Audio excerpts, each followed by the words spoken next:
안녕하십니까. MBN 지하상가 혐오살롱 오늘도 어김없이 문을 열었습니다. 총선 이후 보름 만에 국민의힘이 토론회를 가졌습니다. 여야 영수회담도 얘기가 나오고 있는데요. 일타 강사 박성민 대표 모시고 얘기를 좀 나눠보겠습니다. 어서 오십시오. 네, 안녕하십니까.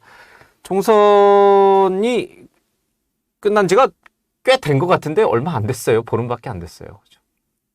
네. 그러니까 그만큼 총선이 휩쓸고 간 후폭풍이 상당히 했는데 태풍이 지나가면은 언제 그랬냐는 듯이 약간 평화 아니면 약간 고요함 이런 게 찾아왔다고 해야 될까요? 이 사람들의 관심이 총선에서 조금 멀어진 것 같아요. 총선 결과에 대해서는 그렇지는 않나요? 어떻게 느끼세요? 국민의힘 입장에서 보면 유례 없는 대패잖아요. 예. 그러니까 일단 그 보수 정당이 3번 연속 총선 진 게 처음이고 집권당이 이렇게 진 것도 역사상 처음이고 그리고 또 질 때마다 2006년은 새누리당, 2020년은 미래통합당, 2024년은 국민의힘. 예. 그러니까 당명이 다 바뀌었잖아요. 중간에 또 뭐 자유한국당이라는 당도 있고. 과거에는 보수정당은 당명 잘 안 바꿨고 민주당이 선거 때마다 바꿨는데 지금 더불어민주당은 3번 이기는 동안에 다 더불어민주당 아닙니까? 그렇게 돼 있고 4년 전에는 겨우 뭐 103석, 이번엔 겨우 108석, 뭐 개헌저지선, 탄핵저지선 한 거고 영남당이 됐고 65세 이상에서만 지금 이기는 정당이 됐는데 그럼 국민의힘이 큰 위기 아닙니까? 근데 위기의식이 별로 없어요. 그러니까 대통령이 비서실장으로 정진석 실장을 앉혔잖아요. 근데 그분이 뭐 국회 부의장도 하고 당대표 격인 비대위원장도 했는데 격에도 안 맞지만 비대위원장 할 때 100% 당원 투표로 가야 된다. 그걸 앞장서서 해갖고 당을 민심으로부터 멀어지게 만든 분이에요. 이준석 대표 내쫓고. 그러니까 오늘 이지경의 큰 패배에 가장 큰 책임 있는 분 중에 한 분인데 그분을 비서실장 앉혔잖아요. 그리고 뭐 지금 또 여의도 연구원장 했던 박수영 의원이 지난번보다는 5석 더 늘었고 격차는 5.4로 줄었다. 전 진짜 깜짝 놀랐습니다. 그 얘기 듣고. 그러니까 그 영남이나 강남에서 된 분들은 험지에 나왔으면 다 떨어졌을 분들이에요. 그리고 지금 험지에 떨어진 분들도 그 영남이나 강남 갔으면 다 됐을 분들이고 그러니까 본인의 역량과 상관없이 다 대구 떨어지고 했는데 그런 인식을 갖고 있으니까 그러니까 뭐 보통 이 정도 대패를 하면 대통령도 변하고 당도 변한다 이런 인식이 있으면 좀 시끌시끌 할 텐데 안 변할 것 같아요. 대통령도 안 변할 것 같은 게 딱 보였고 당도 뭐 변할 것 같지가 않고 그러니까 뭐 그렇다고 뭐 야당이 변할 것 같지도 않고 그러니까 아무 일도 없었다는 듯이 그러니까 제 눈에는 뭐 엄청난 사건이 벌어진 건데 이 선거 결과를 들여다보면 분석할 게 많고 근데 정치권은 아무 일도 없다는 듯이 넘어가고 있어요.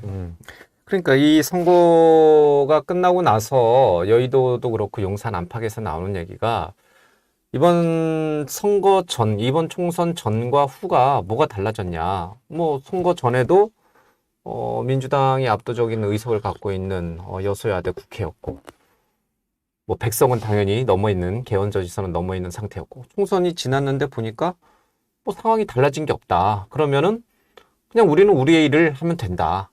이런 얘기들이 용산 안팎에서 좀 나오는 것 같아요. 그 일을 어떻게 합니까? 그러니까 의석수는 좀 비슷하지만 결정적으로 두 가지가 다르잖아요. 그러니까 대통령 됐을 때는 승리한 대통령이잖아요. 그러니까 그건 무시 못하죠. 근데 지금은 국정 운영을 하는 데 있어서 승리한 그럼요. 대통령이니까. 네. 근데 지금은 패배의 원인을 제공한 대통령이잖아요. 그보다 더 중요한 거는 총선이 다가오고 있었기 때문에 누구도 특히 여당은 집권당은 대통령 눈치를 안 볼 도리가 없잖아요. 시키는 대로 다 하고. 지금은 끝났잖아요. 대통령 말 듣겠습니까? 정치 지형은 의석수는 달라진 게 없지만 비슷해 보이지만 대통령의 리더십과 이 권력의 또 국정 운영의 힘, 파워는 완전히 달라졌죠. 전혀 달라졌죠. 그리고 레임덕이라고 하는 게 보통 이제 세 가지가 나타나면 레임덕인데 대통령이 자기 사람을 앉히는 게 쉽지 않아져요. 그게 뭐 국회 인준이 필요한 사람들은 더 그렇죠. 지금 이번에 좀 그랬죠. 총리도 그렇고 뭐 대법원장도 지난번에 안 됐는데 지금 앞으로 더 그럴 거 아닙니까? 그것뿐만 아니라 당 대표나 원내대표나 누구라도 집권당부터 이제 거부하기 시작하니까 사람 앉히는 게 점점 어려워지고 두 번째는 정책을 대통령이 추구하는 정책을 여당에서도 동의하지 않는 경우가 있고 세 번째는 이제 기밀 같은 거 뭐 이게 막 새나가죠. 그러니까 그럼 이제 대통령이 점점 어려워지죠. 근데 가장 큰 어려움은 아까도 말했지만 총선이 끝났기 때문에 이 사람들 당선된 사람들도 4년 뒤에 총선이지 않습니까? 박근혜 대통령이 그렇게 친박 만들려고 그랬는데 탄핵 정국에서 그 사람들이 무슨 역할을 했습니까? 그러니까 그거는 착각하는 거고 의석수만 갖고 얘기할 건 아닌 거고 그 다음에 야당도 다르죠. 야당도 그때는 이제 총선 전에 잘못하면 둘 다 구속될 수 있다. 이재명 대표도 체포동의안 정국에서 굉장히 위협을 느꼈고 판사가 이제 영장 기각을 해서 총선 이끌었는데 부자 일상한 거죠. 예. 조국 대표도 2월 8일 날 2심 판사가 법정 구속했으면 어떻게 당을 만듭니까? 그러니까 두 분 다 지금 이제 법원의 시간에 쫓기고 있는 거 아닙니까? 시간이 없기 때문에 뭐 조국 대표는 뭐 지금 대법원만 남았고 이재명 대표도 지금 재판 계속 나가야 되니까 그러니까 더 선명성 경쟁도 할 거고 본인들이 지금 의석을 만들어준 거를 지지자들에게 호응하기 위해서 밀어붙일 거예요. 그러니까 이런 것이 대통령 입장에서 보면 대통령 처음 됐을 때랑 전혀 다른 상황이죠. 박지원 지금 당선자가 이제 그런 얘기를 하더라고요. 결국 대통령은 탈당을 할 거고 국민의힘을 탈당하게 될 것이고 야당을 국정 운영의 한 축으로 인정할 수밖에 없다. 그렇게 되면 거국 내각이 만들어질 수밖에 없다. 뭐 노무현 대통령 때 추진했던 뭐 연정까지는 아니더라도 장관 몇 자리는 결국 야당 몫으로 줘야 되는 거 아니냐. 뭐 사실 그게 연정이긴 한데 이런 전망은 어떻게 보세요? 실현 가능성이 있는 거예요? 결국 그런 수순으로 가는 건가요? 이제 뭐 탈당이 될지 출당이 될지는 알 수가 없는데 대체적으로 센 거 아닙니까? 쫓겨나는 거잖아요. 출당. 되게 그랬죠. 되게 우리나라 대통령이 떠밀려서 대통령이 탈당한 출당당했죠. 이명박 대통령이 거의 유일하게 그때부터 안 나가기 시작한 거예요. 박근혜 대통령이 박근혜 후보가 탈당을 요구하지 않았죠. 그 전에 모든 대통령이 다 출당 당했어요. 당을 위해서 물러나라. 아니, 그러니까 당을 그렇죠. 나가라. 예. 그런 운명을 걸었는데 박근혜 대통령 때를 보면 거국 내각을 안 했거든요. 그러니까 탄핵으로 몰리고 있을 때도 그때도 김병준 총리를 지명한 분이 박근혜 대통령이에요. 그러니까 그때도 국회가 추천한 분을 제가 지명하겠다. 이랬으면 뭐 거국 내각이 되는 거. 그때 그런 얘기가 있었는데 그걸 안 했잖아요. 근데 지금 윤 대통령이 탈당한 다음에 거국 내각을 한다? 그 거국 내각을 한다고 하면 야당에서 환영을 하겠습니까? 보수층에서 환영을 하겠습니까? 그러니까 그 선택은 쉽지 않을 거고. 그럼 용산의 고민, 대통령의 고민이 굉장히 깊어질 수밖에 없네요. 왜냐하면 대통령의 리더십은 점점 약화될 수밖에 없는 상황으로 가고 있고, 그러나 야당에게 뭐 연정이든 아니면 뭔가를 제의해도 그것을 야당이 받을 가능성도 점점 어려워지고. 야당의 정치인들은 뭐 고민해 보겠지만 그 야당의 지지자들이 그걸 용납하겠습니까? 이른바 아주 극렬 지지층 말씀하시는 극렬하든 거예요? 극렬하지 않든. 중도층은 좀 원할 거 아니에요. 이렇게 중도가 있습니까? 그러니까 윤 대통령은 윤 대통령을 배신하고 보수의 국민의힘으로 가서 대통령 된 사람인데 그 사람하고 다시 손을 잡는다? 그건 있을 수 없다고 보겠죠. 그리고 윤 대통령의 정치적 자산이 남아 있으면 그래도 이걸 어떻게 좀 살려볼까, 인수해볼까. 자산이 없잖아요. 부채만 있잖아요. 부채만 있는 분하고 무슨 손을 잡겠습니까? 일단 여야 영수회담 얘기를 좀 해야 될 것 같습니다. 여야 영수회담이라고 하니까 좀 말이 좀 이상하긴 한데 대통령과 야당 대표의 만남인데 지금 이재명 대표가 이렇게 실무협의에서 잘 안 되니까 이제 그 접점을 좁히지를 못하니까 이재명 대표가 오늘 아침에 이제 그런 얘기를 했어요. 의제 정하지 않고 다 만나겠다. 그건 이제 사실 용산이 원하는 바였거든요. 자유로운 대화를 하고 싶다. 근데 이제 민주당에서는 기존에 뭐 여러 가지 특검이라든지 여러 가지 이제 의제에 대해서 던져놨고 거기에 대해서 용산의 답을 기다리고 있었는데 답이 안 오니까 좀 실무협의에서는 좀 파행을 겪다가 이재명 대표가 그러면 좋다. 모든 걸 다 이제 테이블에 올려놓고 자유롭게 대화를 하겠다라면서 이제 전격적으로 얘기를 했습니다. 아직 대통령실 반응이 좀 나오진 않은데 이번 대통령과 이재명 대표와의 이 회담에서 어느 쪽이 얻고 어느 쪽이 잃는 식이 될 것인지 아니면 둘 다 윈윈하는 식이 될 것인지 아니면 둘 다 아무것도 얻지 못하고 그냥 만났다는 형식적인 만남에 그칠 것인지 어느 가능성이 높아요? 그건 이제 뭐 어떻게 하느냐에 따라 달랐기 때문에 지금 예측은 안 되겠죠. 근데 뭐, 의미를 두고 보자면 대통령이 지금 뭐 2년 동안 야당 대표를 안 만난 거 아닙니까? 그렇죠. 한 번도. 그러니까 그런 면에서 공식석상에서 회담이란 거는 이번이 보면, 처음이죠. 예, 그런 걸로 보면 대통령이 변했든 안 변했든 만남 자체는 그 이재명 대표의 그 정책 승리로 봐야죠. 그러니까 총선 민의를 반영한 회담일 거 아닙니까? 예.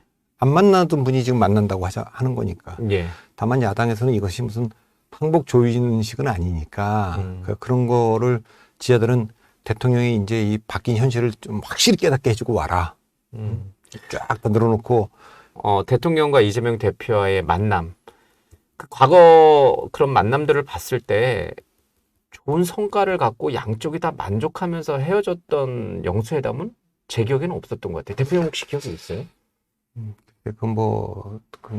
그런 성과적인 뭐 만남들도 많이 있었고 그런데 영수회담이라는 말을 안 쓰려고 하는 건 이제 90년대에 총재라는 것이 있을 때 대통령도 집권당 총재고 하던 시절에 썼던 용어이기 때문에 이제 그거를 안 쓰는 것인데 여야 대표들은 뭐 당연히 만났어야 되고 대통령이 야당 대표를 만났어야 된다고 저는 보는데 그동안은 이제 안 만났잖아요. 이제 그 만남 자체로 이제 의미가 있는 것이고 이게 이제 처음 이제 안 만나던 분들이 이제 만나는 거기 때문에 좀 의제 없이 좀 자유롭게 얘기하는 건 뭐 그거는 뭐 좋은 것 같고 그 속에서 이제 야당이 그 의제를 올렸으면 하는 거 그건 뭐 이재명 대표가 다 얘기하면 되죠. 특검에 관한 얘기든 뭐든 건 다 얘기하면 될 거고 대통령도 협조 요청할 게 있지 않습니까? 지금 당장 총리 인준을 받아야 되는데 그래서 제가 총리 인준과 관련돼서는 세 가지 시나리오가 있는데 첫 번째는 대통령이 의중에 두는 분이 있으면 뭐 복수의 분이라도 그걸 이재명 대표한테 한번 넌지시 뭐 어떠냐? 의견을 물어볼 수 있고 이런 방법이 하나고 두 번째는 아예 그냥 이재명 대표한테 민주당에서 추천하는 분을 제가 지명하겠다 그렇게 넘기는 방법이 있고 세 번째는 뭐 타협 아니겠죠. 국회가 추천하는 분을 제가 지명하겠다 이렇게 하면 이제 여야가 협의해서 예, 뭐 우리 뭐 특검이나 이런 거 할 때처럼 복수로 올려주면 그 중에 이제 한 분을 대통령이 지명하면 인준받기도 좀 쉽고 이제 그렇게 그런 거 얘기를 할 수가 있겠고요. 그다음에 뭐 의대 정원 문제 지금 출구가 없어서 안 풀리고 있는데 이 문제에 대해서 이건 안 할 도리가 없는 거고 해야 되는데 야당이 조금 힘을 보태주면 좋겠다. 나도 꼭 2,000명 지금 얘기하는 건 아니다. 이제 그렇게 얘기할 수도 있고 그다음에 연금 개혁안이 지금 뭐 좀 더 구체화되고 있지 않습니까? 그 문제와 관련돼서 이거 좀 처리를 같이 하면 좋겠다. 연금 개혁은 꼭 해야 되는 거 아니냐. 그것도 여야가 조금 입장이 다르죠. 네. 그러나 뭐 그거는 대체적으로 연금 개혁은 어떤 식의 것인 조금씩 해왔는데 이제 문재인 정부 때 이제 그걸 안 했잖아요. 이제 그래서 지금 굉장히 미래 세대가 부담이 커지고 있고 그렇기 때문에 지금 뭐 그 안들이 조금 이제 올라오고 있는데 뭐 재정 안정이라는 측면에서 보면 조금 부족한 안들이 지금 올라와 있고 뭐 그런 게 있습니다. 그래서 그런 문제를 어떻게 할 건지 다 얘기할 수 있죠. 그리고 이제 외교 관계도 지금 국제 정치가 지금 심각하게 돌아가니까 미 대선도 예, 그런 문제에 대해서도 이제 다 허심탄회하게 얘기를 대통령이 브리핑할 수 있다고 봐요. 그동안에 국제 회의를 쭉 많이 다니셨으니까 그 얘기에 대해서 묻고 싶은 게 이재명 대표도 많지 않겠습니까? 한미일 간의 캠프 데이비드 뭐 회담도 있고 그랬으니까 그런 거에 대한 뒷얘기도 자연스럽게 물어볼 수 있을 것 같고 그 뭐 또 그 25만 원 지급하는 문제도 뭐 야당에서 얘기를 하면 지금 뭐 재정 문제라든가 지금 인플레이션 문제라든가 여러 가지를 고민해서 또 얘기할 수 있고. 그러니까 저는 뭐 만나는 것 자체는 좋고 여기서 깨지면 이재명 대표가 훨씬 더 부담이 크겠죠. 대통령은 어쨌든 2년 동안 안 만나던 예. 걸 만나려고 했는데 뭐 이것저것 조건이 걸려서 못 만나게 됐다. 이렇게 되면 이재명 대표 측이 더 타격을 받을 테니까 이재명 대표 측은 실무자들은 그렇게 뭐 얘기를 했지만 뭐 의제 상관없이 내가 만나겠다. 이렇게 하는 게 맞는 것 같습니다. 그러니까 두 분이 만나는 것 자체에 의미를 둬서 만나는 것 자체만으로도 의미는 있다. 이렇게 이제 평가할 수 있는 부분이 있고 또 하나는 그냥 만나서 차만 마시고 아니면 밥을 먹은 것만으로 이게 과연 의미 있는 것이었느냐라고 하는 이제 그거 의미가 있잖아요. 지금 처음이고 지금 그 두 개의 권력이 좀 충돌하고 있는데 지금 의회 권력과 대통령 권력이 지금 엇갈려 있잖아요. 그럼 대통령은 의회 도움 없이 아무것도 못하게 돼 있는 거고 또 야당도 대통령 거부권 행사하면 뭐 어떤 법안을 통과시켜도 지금 거부권을 무력화시킬 수 있는 200석은 확보 못한 거 아닙니까? 그러면 비토크라시가 지난 2년 동안 본 것처럼 계속 갈 텐데 서로 그건 안 좋지 않습니까? 그러니까 대통령은 그러면은 뭐 5년 내내 아무것도 못하고 끝나는 거고 야당도 이거 국정에 그 견제만 하고 뭐 좋게 말해 견제고 부정적으로 부는 분들은 회방만 하고 아무것도 못했다 이렇게 될 테니까 어차피 협상할 수밖에 없어요. 그럼 대통령 입장에서는 둘 중에 하나는 했어야 될 거 아닙니까? 이렇게 야당하고 만나갖고 정치로 협상으로 주고받고 해서 뭘 통과시키든가 아니면 선거를 압승해서 150석 이상을 이겨서 처리할 수 있도록 의석을 확보하든가 이렇게 했어야 되는데 총선 승리를 위해서는 아무것도 안 했잖아요. 지는 게만 냈잖아요. 강서구청장 선거 때 이미 답을 다 알려줬는데 또 틀린 답을 써낸 거 아닙니까? 똑같이. 그러니까 지금도 이제 그거는 이제 총선 승리는 실패했으니까 남은 방법은 이제 정치를 하는 방법밖에 없죠. 주거니 받거니 하는 방법밖에 없잖아요. 야당하고 만나서. 알겠습니다. 그러면 대통령의 시각에서 또 이재명 대표의 시각에서 어떻게 하는 것이 각각 정치적 실리와 또 명분을 챙기는 것일까 그런 부분을 조금 한번 좀 듣고 싶습니다. 먼저 대통령의 시각에서 앞서 이제 대표님이 쭉 이제 여러 가지 얘기했지 않습니까? 뭐 총리 인준 문제라든 총리 인선 관련된 문제 또 뭐 외교와 관련된 문제, 또 의대 증원 문제, 뭐 여러 가지 이제 근데 이런 부분들은 다 민생과 관련된 부분이에요. 25만 원도 사실은 뭐 대통령실 쪽에서는 저소득층 이렇게 한계를 이제 제한선을 두고 이제 이쪽 사람들에게만 지급하자. 아니다. 전 국민에게 줘야 한다. 이런 이제 충돌점이 있지만 어쨌든 25만 원 문제도 먹고 사는 문제, 경제 민생과 관련된 거니까. 그런데 대통령 입장에서 그렇게 민생 문제만 나오면 뭐 당연히 야당 대표를 만나는 건 너무 좋죠. 근데 야당 대표가 혹시나 뭐 최상병 특검이라든지 김건희 특검이라든지 이런 부분에 대해서 탁 하고 얘기를 꺼냈을 때 대통령 그러면 어떻게 해야 되는 건가? 어떻게 해야지 이 회담을 성공적으로 끝났다라는 평가를 받을 수 있을까? 대통령 입장에서 최상병 특검, 김건희 특검은 말도 꺼내지 마쇼. 나 그거 못하겠어. 이렇게 그러니까 얘기하는 게 맞는 건가? 의제를 일단 제한을 두지 말자라고 얘기한 거는 그거는 뭐 당연히 그 특검 문제 다 나온다는 거 아닙니까? 용산에선 준비돼 있다 이런 뜻이군요. 당연히 그러지 않겠어요. 그건 뭐 그 얘기를 다만 답을 미리 좀 알려달라.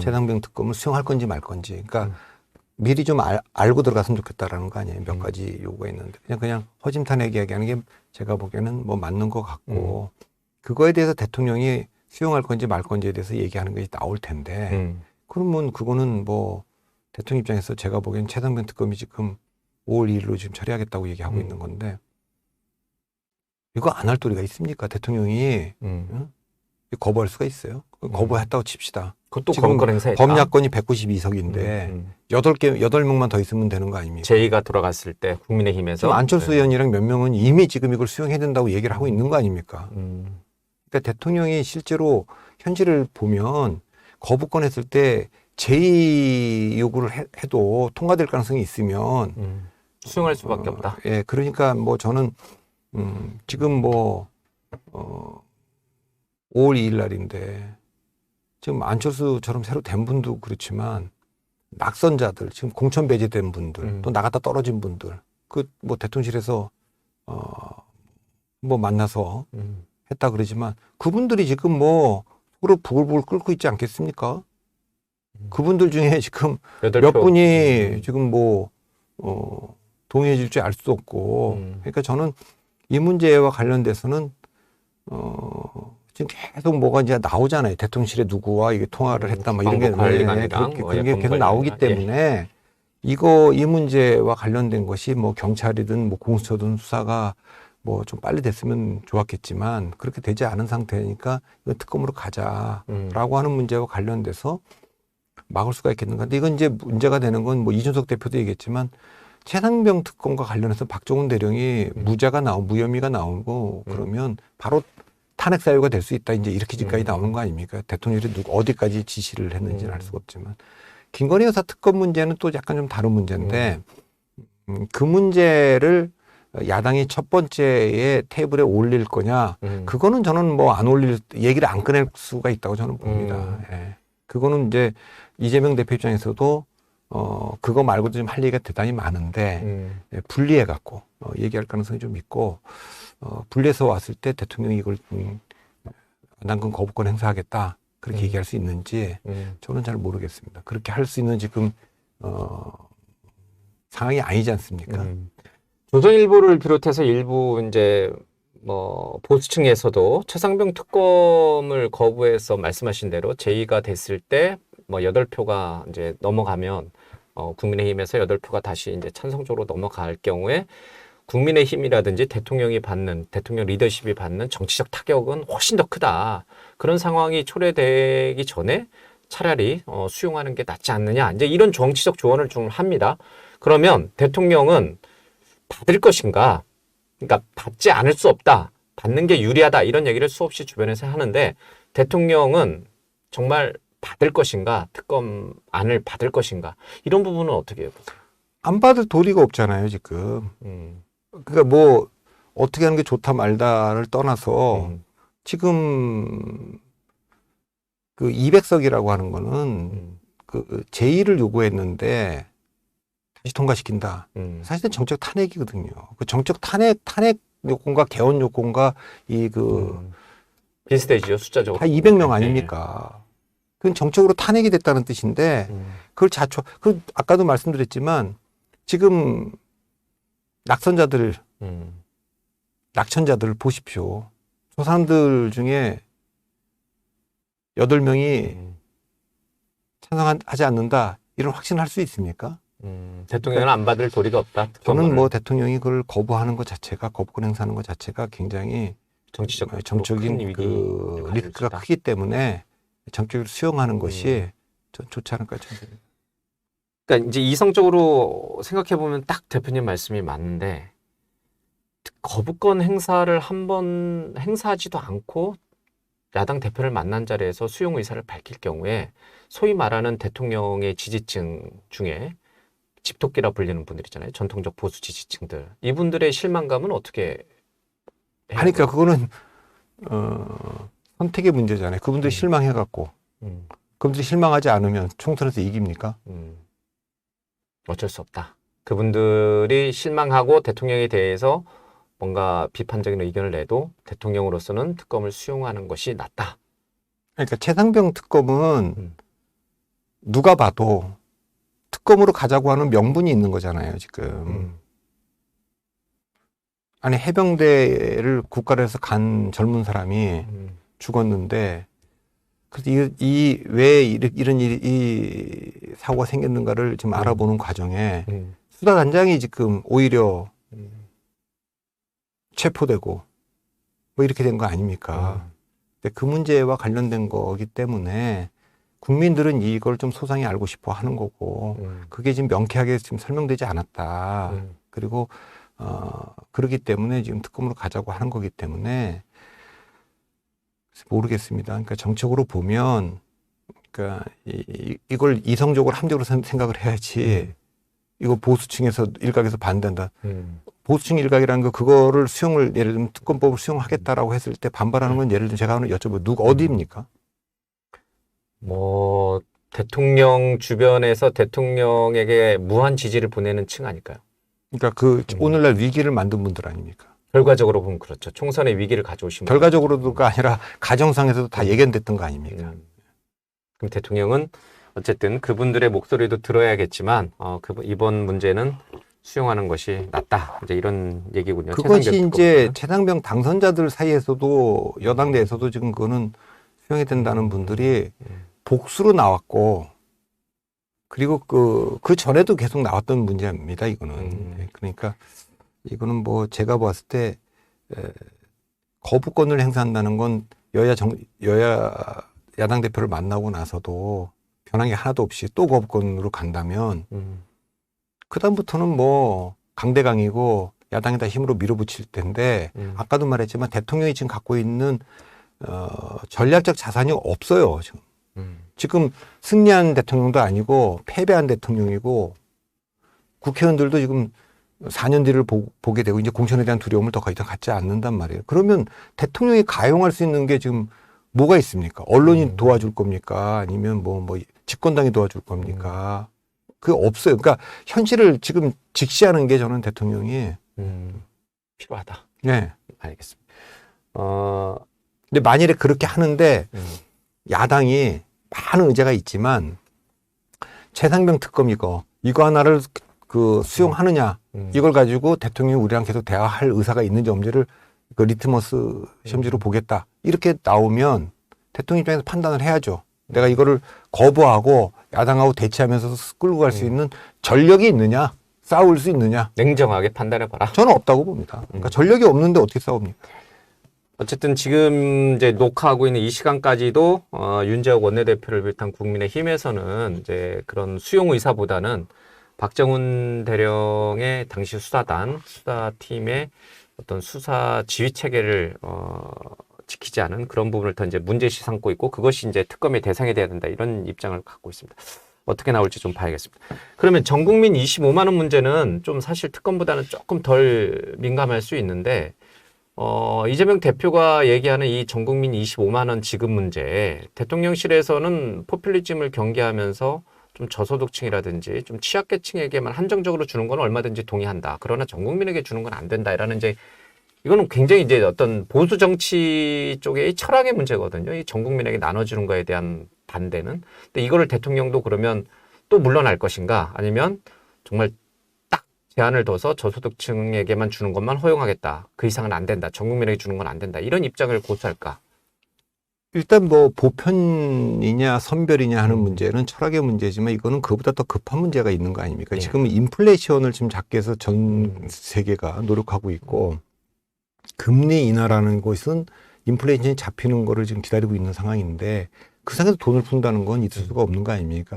선거 전에도 그런 비판이 있었지만 선거 전에는 또 선거 때문에 또 그 모순된 행동을 좀 했다고 치더라도 선거가 끝났는데, 선거용으로 했다 치더라도. 그래서 저는 정부가 그걸 수용하기 어려울 거라고 보고, 더군다나 지금 1분기 우리 성장률이 지금 1.3% 지금, 그것도 내수 쪽에 그 도움으로 그렇게 됐다는 건데, 그러면 지금 재정을 투입하지 않고도 성장하고 있는데, 이거 지금 이 논리가 야당의 주장이 논리적으로도 그렇고 받아들여질 가능성은 별로 없기 때문에, 그러나 이제 야당의 대표가 주장을 자꾸만 하니 아무래도 아까 그 선별적으로 좀 어려운데 좀 부분적으로 지원하는 거를 뭐 대상이라든가 뭐 이런 거를 좀 해서 하는 방법은 있을지 모르겠지만, 지금 분위기는 어쨌든 두 가지 성장을 지금 우리가 이제 그 예상보다 더 하고 있고, 그래서 지금 금년도 성장률을 지금 전 세계 모든 기관들이 올리고 있는데, 예. 이제 그런 상황에서 인플레이션 잡아야 되겠고, 인플레이션 지금 잘 안 잡힌다는 거 아닙니까, 전 세계적으로. 그래서 금리 인하 시기가 계속 늦춰지고 있는 상황에서 네. 여기다 돈을 푼다. 그건 맞지 않죠. 그러면 이렇게 하면 되겠네요. 대통령이 최상병 특검을 수용하고 이재명 대표는 선별적으로 25만 원 지급은 취약층한테만 지급하는 안을 받아들이고. 뭐 그 이슈만 있는지 딴 거가 더 중요한 게 있는지는 모르겠습니다. 일단 이제 첨예한 이슈 중에 두 가지는 그런 식으로 이제 타협안을, 그러니까 절충점을 찾아가면 될 것 같고, 김건희 여사 특검은 아예 의제로 그냥 이재명 대표가 얘기 안 하는 게 오히려 이재명 대표에게 저는 낫는. 예, 그렇다고 봅니다. 예, 그게 그 특검 문제를 뭐 수용할 거냐 거부할 거냐라고 바로 묻는다는 건 총선에 나타난 민심을 받아들여서 항복해라 이제 이런 뜻인데, 그게 야당한테 좋을 건지 뭐 그건 판단해 봐야 될 것 같지만 그는 뭐 좀 이번에는 전략적으로도 꺼내지 의제에 않는 게 올리지 좋다. 않는 것이 좋지 않을까 저는 그렇게 봅니다.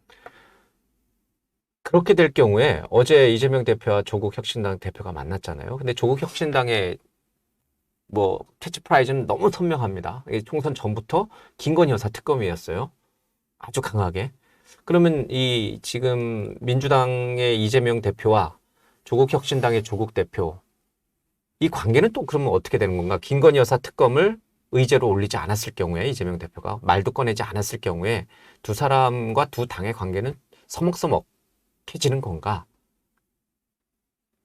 아니 근데 그 조국 대표는 그 민주당이 단독 가반을 못했을 때는 이제 캐스팅 보트를 역할을 지니까 하죠. 예. 상당히 이제 위상이 올라가겠지만 지금 단독으로 뭐 상당 의석을 했기 때문에 이재명 대표 입장에서는 뭐 그닥 그 조국 대표를 절실한 도움이 필요하진 않다. 그렇지는 않죠. 그거는 아니고 다만 이제 조국 대표는 그 애매한 위치에 있는데, 그러니까 문재인 대통령하고도 잘 어울리고 이재명 대표하고도 잘 어울리고 제가 그래서 그걸 뭐 옛날 우리 깍두기다 그런 얘기를 했는데 이 두 분이 이재명 대표와 조국 대표는 두 분 다 법원의 시간에 쫓기고 있는 분들 아닙니까? 그러니까 이재명 대표가 3년은 너무 길다 이렇게 얘기를 했단 말이에요. 그러니까 임기 단축과 관련된 조기 종식이라는 표현도 썼고 그런데 임기 단축을 하는 문제와 관련돼서는 이해관계가 있을 수 있어요. 근데 그거 그 대통령의 임기 단축을 할 수 있는 방법이 두 가지가 있는 거 아닙니까? 연착륙과 경착륙이 있는 거 아닙니까? 경착륙은 뭐 탄핵이죠. 예. 탄핵과 관련된 거는 그 여러 가지 지금까지 지금 뭐 나온 문제들 걸어서 탄핵을 뭐 할 수 있죠. 과거에 뭐 노무현 대통령 탄핵이나 최순실 박근혜 대통령 탄핵을 보면 뭐 저런 정도 갖고 대통령 탄핵을 할 수 있나 하는 것 같고도 했기 때문에 탄핵이라는 게 있지만 이건 뭐 후유증이 엄청난 예. 거죠. 또 하나는 이제 그 연착륙이 있죠. 개헌하는 거죠. 대통령도 합의하에 개헌을 하는 거고 일단 그 2026년 지방선거 때 대통령 선거를 할 수 있는 방안으로의 개헌. 그러면 뭐 4년 중임제라든지 뭐 그게 뭐 내각제가 되든 4년 중임제가 되든 예. 대통령 입장에서도 거기에 동의하면 본인이 이제 임기 내에 처리하고 싶었던 많은 개혁안들 이거를 야당의 도움받아서 처리할 수 있는 거예요. 서로 윈윈할 수 있는 거고 그런 거죠. 둘 다 가능성이 높아 보이지는 않지 않습니까? 임기를 뭐 단축한다는 그렇죠. 게 네. 쉬운 얘기는 아니고 근데 이재명, 조국 두 분이 만났다면 그런 정도까지는 깊은 얘기를 나눴을 수는 있다고 저는 봅니다.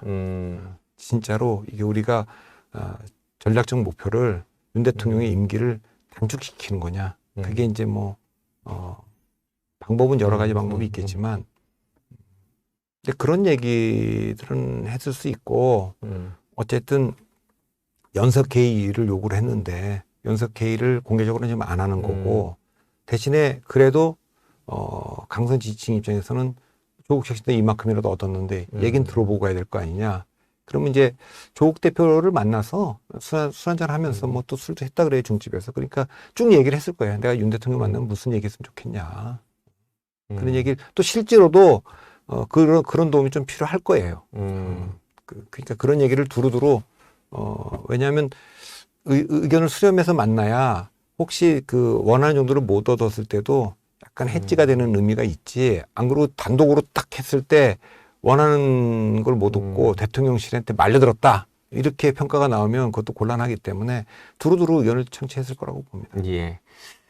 김건희 여사 특검 문제를 놓고 두 분이 어떤 얘기를 주고받을지가 사실 굉장히 좀 궁금한데 어쨌든 이재명 대표로서는 조국 대표와는 좀 달리 이번 대통령과의 만남에서는 김건희 여사 얘기는 꺼내지 않을 가능성이 높다. 그것이 이제 이재명 대표와 조국 대표가 더 서먹해지거나 더 거리를 두는 그런 단초가 또 될지도 모르겠습니다. 그러니까 김건희 여사 특검보다 중요한 게 그분들은 이미 지금 그 2심까지 나온 분도 있고 지금 재판을 진행하는 분들도 있잖아요. 그러니까 김건희 여사 문제가 어떻게 되느냐보다 중요한 건 본인의 문제잖아요. 그러니까 본인들의 문제이기 때문에 아까 뭐 말씀드린 대로 진짜 뭐 개헌이든 탄핵이든 그런 얘기가 나오려면 대통령 탄핵은 헌법 위반이 있어야 되는 거 아닙니까? 그렇죠. 명백한 헌법 위반이 있어야 됩니다. 그것이 뭐 이제 두 개의 산을 넘어야 되기 때문에 국회는 어쨌든 그렇게 되면 예. 뭐 된다고 하더라도 지금 헌법재판소도 넘어야 되지 않습니까? 그거는 뭐 쉬운 얘기가 아니잖아요. 예. 그 이재명 대표와는 좀 별개로 민주당 내에서 조국혁신당이 원내 교섭단체도 아니고 또 아까 말씀하신 대로 뭐 민주당이 조국혁신당의 도움을 받아야 겨우 법안 처리를 할 수 있는 그쪽이 캐스팅 보트를 진 그런 상황도 아니기 때문에 조금씩 거리두기를 하려는 움직임이 있다 이런 얘기들이 나옵니다. 여의도 안팎에서 민주당의 앞으로의 전략은 조국혁신당과 어떻게 가져가고 조국 혁신당은 뭐 패스트트랙을 할 때는 뭐 도움이 되지만 아까도 말했지만 뭐 지금 단독 처리하는데 큰 문제가 큰 문제도 없고 그다음에 당내에 있는 비주류들을 다 저렇게 제거한 마당에 바깥에 있는 원심력 있는 조국 혁신당의 조국 대표를 키워줘야 될 이유도 지금 없지 않습니까? 그러니까 그런 문제고 저는 원심력이 작동할 수 있는 거를 이재명 대표가 달가워하지 않을 수 있기 때문에 저는 뭐 이렇게 조국혁신당하고 당장 구애를 할 정도로 그런 정도는 뭐 이렇게 없을 거라고. 알겠습니다. 자, 이번에는 국회의장 얘기를 좀 해보겠습니다. 국회의장을 누가 해야 될 것인가? 지금 추미애 전 장관이 본인은 이제 국회의장을 굉장히 좀 하고 싶어 합니다. 국회의장을 누구로 할지는 이재명 대표 손에 달렸는데 이재명 대표 입장으로서는 추미애 국회의장, 이재명 대표 연임 이게 앞으로 향후 전국을 끌고 나가는 데 있어서 최상의 시나리오인가 아니면은 의외로 최악의 카드인가 조합인가 이 추미애 의장 카드는 어떻게 보세요? 이재명 대표 입장에서 봤을 때는. 지금 이제 국회의장과 법사위원장 이제 보통 이거 나눠서 이제 야당이 법사위원장을 했던 거 아닙니까? 근데 이번에 지금 자꾸만 얘기가 나오는 게 법사위원장도 다시 이제 둘 다 하고 싶다는 거. 하고 싶다 이제 이런 거고. 그거는 또 이제 그 자체로 뭐 그 법안 통과라든가 이런 거에도 의미가 있지만 이거 뭐 아까도 말했지만 대통령 임기 조기 단축과 관련됐을 때는 그 국회의장과 법사위원장이 굉장히 중요한 자리에 있는 거 아닙니까? 예. 이제 그런 문제가 있고요. 그러나 이제 그게 현실적으로는 그게 쉬운 얘기는 아니기 때문에 저는 뭐 국회에 대해서 지금 물론 정성호 의원까지도 국회의장이 기계적 중립을 지키는 문제에 대해서 뭐 비판적인 얘기들을 좀 했는데 그건 지금 선거 기간 중이니까 뭐 그럴 수 있다고는 보지만 저는 놀랐습니다. 박병석 의장과 김진표 의장이 국회의장으로서 중립을 지켰다는 것을 가지고 비판을 하잖아요. 당파적인 걸 갖고 국회의장이 비판받아야지 중립을 지켰다는 걸 가지고 비판받는 것이 지금 대한민국 정치의 지금 현실인데 저는 그런 면에서 보면 이재명 대표가 고민할 겁니다. 지금 조정식 의원도 명심은 나한테 있다 이렇게 얘기를 하고 있고 추미애 장관은 뭐 아주 선명한 선명성을 내세우고 있고 선수는 떨어지지만 정성호 의원이 아마도 그 여당으로부터도 조금 그래도 호응을 좀 받을 겁니다. 또 합리적이고 온화하고 그래서 국회의장 되면 탈당해서 무소속으로 중립적으로 좀 할 사람을 고르라 그러면 그래도 그 중에는 정성호 의원이 여당에서 좀 선호하지 않을까. 선수는 좀 떨어집니다만. 그러면 뭐 그 판단은 잘 모르겠습니다. 그건 이제 이재명 대표의 이제 판단일 텐데. 추미애보다는 조정식이나 정성호 의원이 이재명 대표로서는 차기 대권 가도에 이제 가실지 안 가실지 잘 모르겠습니다만은 훨씬 더 낫다 이런 의견도 좀 있어요. 그러니까 추미애 장관은 너무 강경하니까 당 대표도 지내셨고 그분은 상당히 이제 국회의장이 되면 센 발언을 많이 하실 거예요. 조용하게 조정하는 게 아니라 그 대한민국 그 서열 2위지 않습니까? 그렇죠. 그러니까 이재명 대표보다 훨씬 높아요. 그럼 대통령은 야당 대표는 8인가 그렇고 지금 그 국회의장은 2위인데 이 관계에서 불필요한 이슈가 만들어지고 충돌이 만들어질 수가 있어요.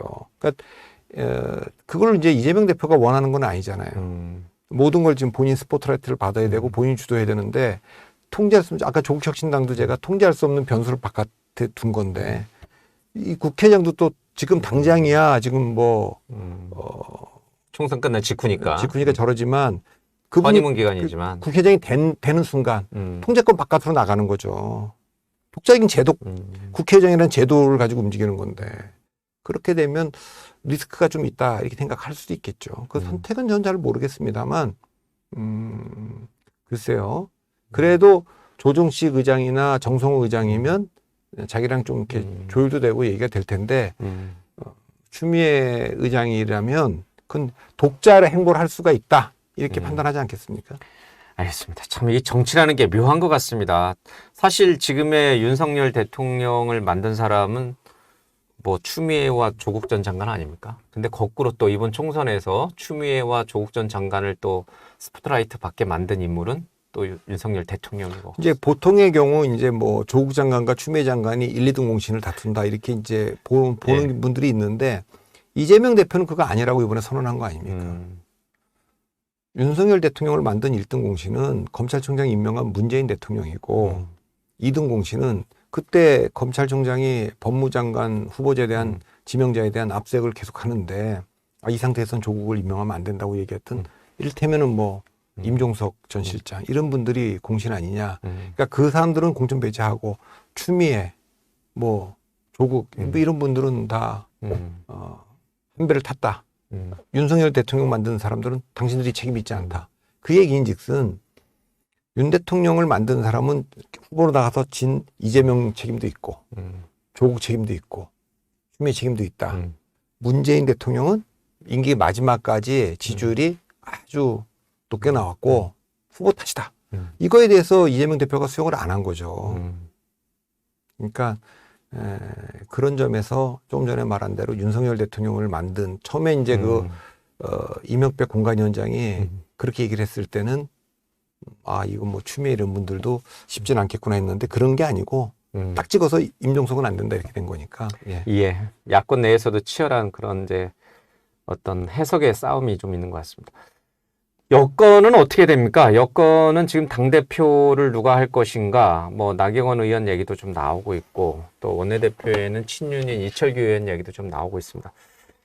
소위 말해서 이렇게 나이 이 결합으로, 이렇게 가는 것이 국민의힘 당을 구하는 길인가? 근데 그건 제정신입니까? 누가 문제예요? 이철규 의원이 문제예요? 나경원 대표는 괜찮고? 아니 뭐 이철규 의원은 저는 확인되지 않은 것 갖고 말씀드릴 생각은 없고 확인된 것만 갖고 말씀드리면 그분이 당 사무총장으로 선거 준비를 쭉 하고 인재 영입도 하다가 결국 그 결과가 17.15%의 강서구청장 대패 아닙니까? 뭐 일각에서는 김태우 공천에도 그런 분들이 또 주장했다고도 하고 그래서 다 그만뒀지 않습니까? 당직자들이. 그래서 이뇨한 혁신위도 만들어요. 근데 오늘 갑자기 이철규 사무총장이 가장 큰 책임 있는 분인데 인재 영입위원장으로 올라갔대요. 이번 총선에서. 예. 승진을 했어요. 승진을. 총선에 더 중요한 인재. 나중에 한동훈 위원장하고 공동위원장을 했잖아요. 공관위원이기도 하고. 그 결과 아주 선거를 대패를 했어요. 지금 총선. 근데 어떻게 원내대표를 나갑니까? 벌을 줘야 될 사람한테 어떻게 상을 줍니까? 지금 언론엔 나이연대란 말이 나오는데 연대라면 나이 담합이죠. 담합. 연대라는 표현과 담합의 차이는 담합은 공정 자체를 못하게 하는 그러니까 경쟁 자체를 막아버리는 겁니다. 그러니까 담합을 통해서. 불공정한 경쟁이 담합 아닙니까? 1등과 2등이 손잡으면 그건 담합이 되는 거죠. 예를 들면 김장연대 같으면은 연대가 된다는 건 김기현 후보가 언더독이고 그 위에 뭐 나경원도 있고 안철수도 있으니까 뭐 그렇게 손잡을 수 있는 건 연대라고 할 수 있지만 지금 나이는 연대가 아니라 담합 아닙니까? 근데 지금 다 떠나서 이 총선 이 집권당 사상 역사상 이런 패배가 없는데 책임을 져야 될 사람이 1등 공신이 어떻게 원내대표를 하겠다고 얘기를 합니까? 그러니까 저는 지금 집권당의 보면 아니 홍준표 시장도 지금까지 2년 동안 이 당을 망친 장본인 장제원 비서실장을 추천했다고 하고 100% 당원 투표를 하는 그분이 지금 박근혜 당대표 시절에 혁신위원장을 맡아서 민심 50대 50 반영하는 거 당대표도 70대 30이고 이때 30%는 그때 민주당 지지자들도 참여할 수 있는 그걸 만든 분이에요. 맞는 말씀이십니다. 맞는 말씀인데 그 용산의 입장이나 아니면 친윤계 입장에서는 아직도 이 정부가 이 권력이 3년은 남아 있는데 당에서 어떤 그렇게 자신들을 좀 대변해 줄 수 있는 사람이 뭐 당대표든 원내대표든 그 어느 자리에도 없을 경우에 아니 그걸로 망했잖아요. 그걸로 망했잖아요. 그걸로 지금 계속 망했는데 그걸 그 길을 또 간다고요? 아니 그러니까 대통령 되고 나서 당대표를 내쫓잖아요. 이준석 대표를 내쫓았잖아요. 근데 이제 그러니까 친윤계나 그래도 용산 전당대 때 그렇게 해갖고 그렇게 쭉 오다가 강서구청장 선거 대패했잖아요. 그리고 총선 또 대패했잖아요. 근데 어떻게 똑같은 길을 또 갑니까? 권력이라는 게 그렇지 않습니까? 아니, 그러니까 그 편을 놓고 싶어 하지 않는. 그러니까 그 얘기는 가능하지도 않고 그렇게 해서도 안 된다. 아니 그게 저는 이런 표현을 쓰면 그 제정신들입니까? 그렇게 해서는 절대 안 된다. 그 아까 박수영 같은 분이 나는 이번에 5.4%밖에 안 졌다고 하는 얘기나 권영진 의원이 윤상현 의원이 그 영남 의원들 비판했더니 영남 국민 비판으로 슬쩍 돌려놔 꼬아놨어요. 그리고 수도권 당선자 대회에서 그 배현진 의원이 축하하는 자료 축구를 할 때 5대1쯤 챔피언스 리그에서 졌는데 내가 골 넣었다고 좋아하는 사람이 있습니까? 축구에서도 지고 있을 때 세레모니 하면 안 되는 거예요. 그 무슨 그러니까 지금 이 상황을 냉정하게도 얘기해야지. 아니, 대통령이 그러면 2년 동안 잘했는데 정상적으로 이렇게 하면 총선도 이기고 다 한다. 그렇게 해왔는데 당에서 뭐 문제가 있어서 그랬다면 모르지만 아니 내부 총질하는 당대표는 내쫓고 당정 일체가 되고 윤심이 당심이 당심 민심되면 총선 이긴다고 안 됐잖아요. 대참패를 했으면은 그게 잘못됐다고 인정을 해야지 그걸 또 한다고 얘기를 하는 게 저는 무슨 얘기인지를 모르겠습니다. 그러니까 그래서 저는 전당대를 하려면 지금 비대위가 이제 룰을 저는 민심을 최소한 50% 이상은 반영해야 된다고 봅니다. 최소. 아니 어떻게 비서실장이 100% 당원, 100% 당원이라는 게 우리나라 당원들이 무슨 뭐 유럽의 그런 당원들이 아니에요. 국민 속이고 있는 거지. 가짜 당원들이지. 1,000원만 내면 되는 당원들을 다 동원해갖고 하는 당원들이 무슨 당원들입니까? 자 그런 식으로 그 국민들 속여놓고 그런 사람들이 지금 대통령 실장에 앉아 있고 그렇게 해놓은 상태에서 지금 또 저는 민심을 반영하는 식으로 하고 집단 지도 체제로 갔으면 좋겠어요. 그러니까 집단 지도 체제가 아니면 누가 당대표가 돼도 대통령이 생각이 안 바뀌는데 대통령의 그 압력 그걸 벗어낼 수 있겠어요? 누가 당대표가 돼도. 그러니까 저는 한동훈 위원장 같은 사람도 못 버텼는데 그러니까 1등부터 5등까지가 다 그 중진들이 최고위원회에 앉아있는 집단지도 체제가 돼야만 그래야지 당대표도 함부로 당을 일방적으로 못 끌고 가고 대통령도 이 당을 함부로 못 하겠죠. 알겠습니다. 한동훈 위원장은 어떻게 됩니까? 이게 지금 다시 뭐 등판할 가능성은 없어 보이는데 당분간은. 그럼 뭐 알 수 없어요. 그러니까 가능성을 있다고 보세요, 조금이라도. 아니 정치 다시 한다는 거 아닙니까? 정치는 하는데 정치하겠다는 거니까 뭐 언젠가 돌아올 텐데 이번은 아니. 그것도 잘 모르겠어요. 저는. 네, 저는 뭐 상식적으로는 이번 패배에 뭐 책임이 있고 물론 그 책임은 윤 대통령의 책임이 저는 9대1 정도로 9고 한동훈이 1이든지 적어도 8대2 정도라고 저는 보지 이게 무슨 뭐 5대5나 6대4나 이렇게 보이지는 않아요. 아무리 낮춰 잡아도 7대3이지. 그러니까 한동훈 위원장이 역시 뭐 전략도 미숙하고 뭐 인물도 공천도 잘못했고 메시지도 좀 그렇고 그건 다 저도 비판해왔던 점이고 그렇기는 해도 이 선거는 애초에 대통령과 대통령실의 책임이죠. 저는 그래도 그걸 상징적으로 보여주려 10대 0은 아니지만 9대 1이다. 적어도 8대 2다. 이걸 뭐 물타기 해갖고 한동훈도 책임 있지 않냐. 이건 저는 뭐 동의할 수가 없는 거고 그런 면에서 한동훈 위원장도 책임이 있기 때문에 돌아오기는 적다. 패장이니까 108석밖에 못했는데 그 사람이 전당대회 나와서 다시 대표하겠다. 한다. 이건 말이 안 될 텐데 유일하게 나올 수 있는 거는 이 당이 다시 친윤당으로 돌아가고 뭐 이철규가 원내대표 한다. 그분하고 뭐 내내 충돌했던 거 아닙니까? 선거 기간 내내 공천 과정에서도 그렇고. 그렇다면 지금 돌아온다면 원에 떨어진 낙선자들 입장에서는 이거는 동의할 수 없다라고 할 때 그래도 한동훈 위원장이 꺼낼 수 있는 카드잖아요. 그런 면에서 보면 나경원 의원이 저는 전략적으로 지금 잘못된 행보를 했다.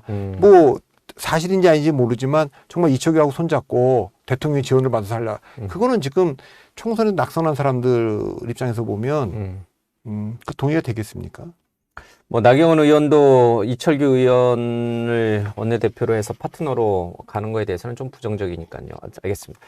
한동훈 위원장의 재등판 시기가 이번이 될지 아니면은 뭐 그거 아니면 이제 뭐 본인은 뭐 재보궐 선거가 1년 뒤쯤 있을 텐데 그렇게 간단치는 않을까. 이번에 본인이 선거해 보니까 선거가 어렵고 정치가 어렵다라는 걸 깨달았겠죠. 깨달았을 텐데 얼마든지 기회가 있었는데 그분도 뭐 이렇게 뭐 다 검사 출신들이라 그런지 대통령도 그렇고 그분도 그렇게 귀를 열고 듣질 않잖아요. 그러니까 본인들이 정치를 잘못 알고 있고 선거 잘 못하는데. 예. 한동훈 위원장은 그러면 대통령과의 관계는 앞으로 어떻게 가져가야 됩니까? 이게 이제 한번 만나자는 얘기가 있었는데 몸이 아파서 뭐 이제 정중히 사양했다는 그럼 뭐 얘기도 언젠가 있었어요. 만나겠지만 뭐 한동훈 위원장이 저렇게 뭐 힘들고 그 대통령은 뭘 잘못하면 지금 보면 인정을 안 하는 분 같아요. 평생 본인이 뭘 잘못해도 인정을 안 하는 거고 인정을 안 하는 것도 문제지만 이걸 남한테 뒤집어 씌우는 거예요. 대통령 선거는 크게 이길 수 있었는데 내가 좀 부족해서 이거 선거를 어렵게 했다. 이게 아니고 이준석 대표 때문에 이거 조금밖에 못 이겼다. 안철수랑 후보 단일화 안 했어야 더 이기는 건데 그거 괜히 했다. 한동훈이를 맡겼더니 한동훈 때문에 졌다. 공천 잘못해서. 그게 말이 됩니까? 모든 거에 제가 보기엔 대통령 책임이에요. 그러니까 그럼 내가 전적으로 내 책임이고 전적으로 제가 부족했다. 이렇게 나와야 될 분이 뒤집어 씌우는데 그 뒤집어 씌우는 분이 정치적으로 뭐 정적한테 뒤집어 씌우는 것도 아니고. 눈에 넣어도 아프지 않을 후배에게 뒤집어 아니 씌운다? 저는 선거 2번 이긴 당대표한테 뒤집어 씌우더니 후보 단일화했던 사람을 국정 운영의 적이라 그러지 않나. 아니 뭐 또 뭐 반윤의 우두머리라고 나경원을 몰아세우지 않나. 한동훈마저 그렇게 할 정도니까 저는 제가 봤을 때 한동훈 위원장하고 두 분이 뭐 회복하기는 좀 어려운 거 아닌가. 그래도 한동훈 위원장이 차기 대권으로 가려면 현재 권력인 대통령과의 관계 설정을 어떤 식으로든 해야 돼요? 뭐 한동훈하고 나쁜 쪽이든 좋은 쪽이든? 아니 그러니까 윤 대통령이 인기가 없는데 윤 대통령하고 멀어질수록 유리하겠죠. 그러면 한동훈 위원장 입장에서는 왜 집권당의 대표와 총리가 대통령이 못 됐습니까? 대통령하고 가까워질수록 대통령 자리로부터 멀어지는 건데 한국 정치에서 다 대척점에 있었던 사람들이 다 된 거 아닙니까? 그럼 한동훈 위원장은 요번에도 멀어질수록 유리하다. 멀어질수록 유리한데 왜 대통령 도움이 뭐 대통령이 흔히들 하는 뭐 대통령이 뭐 못되게 할 수 있고 대통령 그 다 틀린 얘기 엉터리 같은 얘기예요. 그래도 대통령이 현재 권력을 갖고 있는 자리이기 때문에 멀어지는 전략을 한동훈 위원장이 채택했을 경우에 한동훈 위원장이 그 대통령 권력과 맞설 수 있는 나름의 이제 체력이 있어야 되는데 주변 세력이 있어야 되는데 과연 그럼 한동훈 위원장은 그렇게 그건 없어 보여요. 그 역량은 없어 보이고 그러니까 대통령하고 멀어지려고 한다라기보다는 가까워지려고 노력하지는 않는다는 뜻이죠. 제가 이게. 그러니까 뭐 한동훈 위원장은 그렇게 우리가 이 자리에서 다시 뭐 분석하고 할 정도의 정치적 위상이 있냐 그렇게 있어 보이지는 않는다는 지금은 거예요. 주변 사람들도 그렇고 당분간은 그런 한동훈 위원장이 등판했을 때는 대통령과 관계 특수관계니까 그 할 말도 좀 하면서 대통령도 설득해 가면서 이렇게 할 줄 알았는데 그게 안 됐잖아요.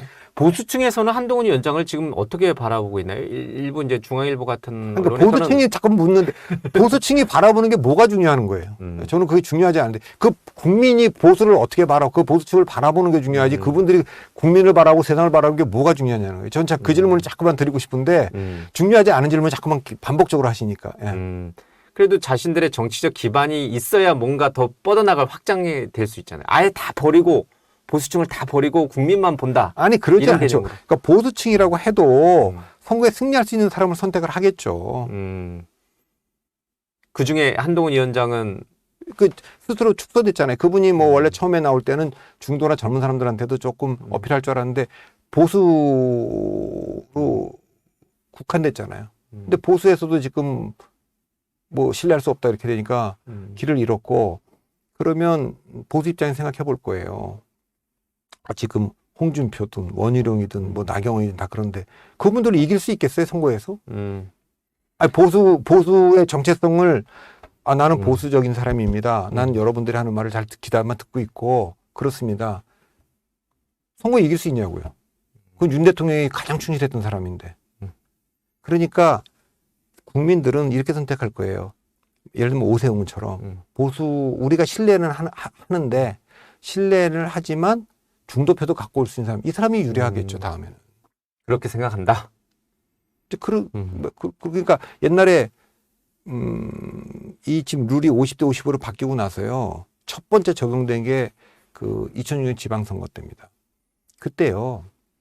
보수는 원래 서울시장 후보 맹영규 후보가 박근혜 대통령과도 가깝고 보수 입장에서 보면 가장 믿음직스러운 사람이에요. 처음에 치고 나갔는데 그 다음에 누가 등판했냐면 홍준표인데, 홍준표는 오히려 중도 지향적인 분이. 근데 해가 바뀌어서 2006년에 누가 이겼냐? 결국은 오세훈 후보로 선택했어요. 누가 나가도 이길 선거지만 오세훈 선택한 이유가 뭡니까? 가장 확실히 이길 카드니까. 자, 2007년 대통령 선거 때도 이명박과 박근혜가 있어요. 보수가 지지하는 후보는 박근혜죠. 그러나 이길 수 있는 가능성으로 보면 이명박이죠. 그럼 이명박을 선택하는 거죠. 자, 그러면 다음 대통령 선거 때도 똑같습니다. 저 당은 지난번에도 이 당에 성장했던 홍준표도 있고 유승민도 있고 원희룡도 있지만 그때는 윤석열이 나가는 게 제일 가능성이 있다고 생각해서 뽑은 건데 다음 대통령 선거도 확장 능력이 있는 사람이 되겠죠. 최근에 이제 일부 보수 언론을 중심으로 다음 두 번째 보수의 대표 주자는 검사 출신이 아니었으면 좋겠다, 이런 얘기를 나오는 것도 지금 뭐 대표님이 말씀하신 그런 맥락에서 보수 언론도 그때도 그러니까 이게 선거나 정치는 전문성이 있고 굉장히 어려운 거예요. 근데 지금 자꾸만 뭐 윤석열이다 윤석열이다 또 한동훈이다.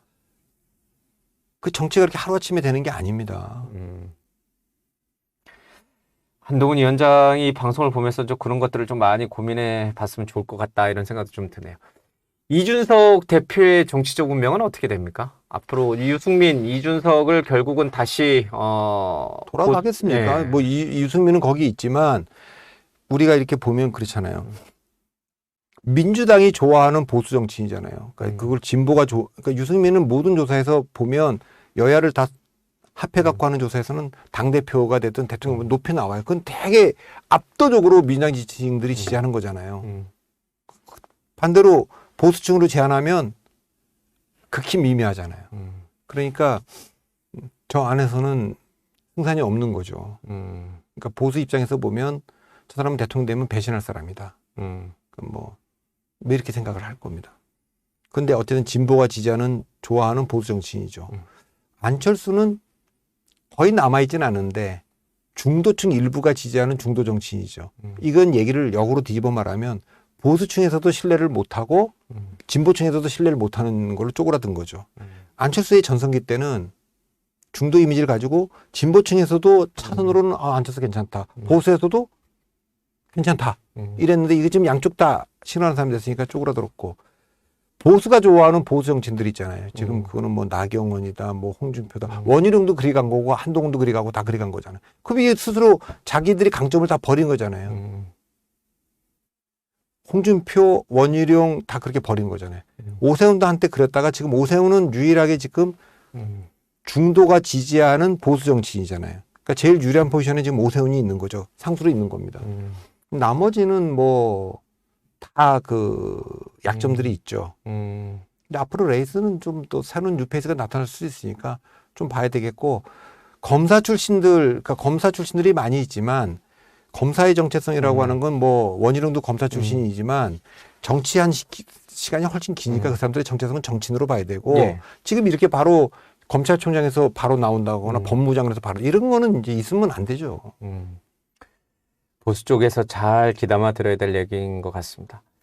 민주당 쪽은 이재명 대표의 독주가 상당 기간 계속될 거다 이런 전망이 많더라고요. 그건 이제 사법적 리스크가 분명히 있긴 그건 하지만. 조국 이재명은 달라진 게 하나도 없어요. 사법 리스크를 벗어난 게 아니잖아요. 그러니까 이번에는 국민들이 차악을 선택한 거예요.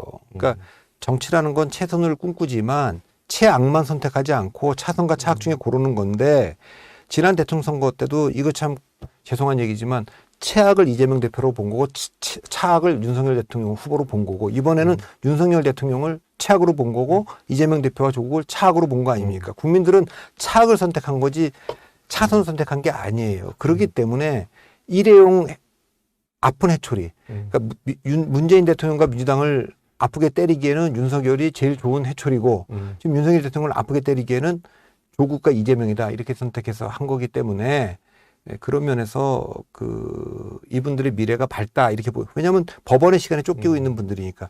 아까 말씀한 걸 얘기 드리면 그래서 이제 유승민은 저당 안에 있는데 입지가 매우 좁아졌고 유승민을 대체할 수 있는 이준석이 이미 성장을 해버렸잖아요. 그 포지션을 잡고 있는. 그러니까 유승민의 공간은 잘 없어 보이고 그 자리에 이제 이준석이 뭐 저당으로 돌아가겠어요. 지금 안 돌아갈 거고 계속 바깥에서 이제 영역을 좀 확장하겠죠. 그러니까 이제 어떤 신문의 제목이 그렇더라고요. 이재명 조국보다도 윤석열 대통령과 김건희 여사가 더 싫었다. 그러니까 이번 총선 결과는 이제 말씀하신 대로 최악과 차악의 개념인데 계속 부정 여론이 60%를 넘는 상황이 지금 2년간 됐는데. 근데 어쨌든 총선에서 압승을 거뒀기 때문에 이재명 대표가 당에서는 당권을 갖고 움직이는 영역에서는 당분간 주도권을 갖고 갈 수 있지만. 그렇다면 이재명 대표로 대선을 치를 경우에는 그럼 또 어떻게 되는 것인가? 그건 또 다른 얘기죠. 완전히 달라지는 얘기죠. 그때까지 갈 수 있는지하고 대선 치를 때 승리할 수 있느냐는 완전히 다른 얘기네. 그러니까 그거는 이번 선거에서 그때도 마지못해 윤석열 대통령 찍었듯이 이번도 마지못해 이제 조국과 이재명 찍었기 때문에 이분들이 다음에도 나와서 국민의 지지를 받는다라고는 저는 거기 동의하지 않습니다. 그건 뭐 완전히 다른 얘기죠. 그렇죠. 완전히 이제 좀 달라지는 얘기로. 알겠습니다. 아이고, 긴 시간 동안 우리 박성민 대표와 함께 여야 또 이제 용산과 이재명 대표의 회담까지도 좀 얘기를 좀 나눠봤습니다. 자, 말씀 잘 들었습니다. 고맙습니다. 감사합니다. 예.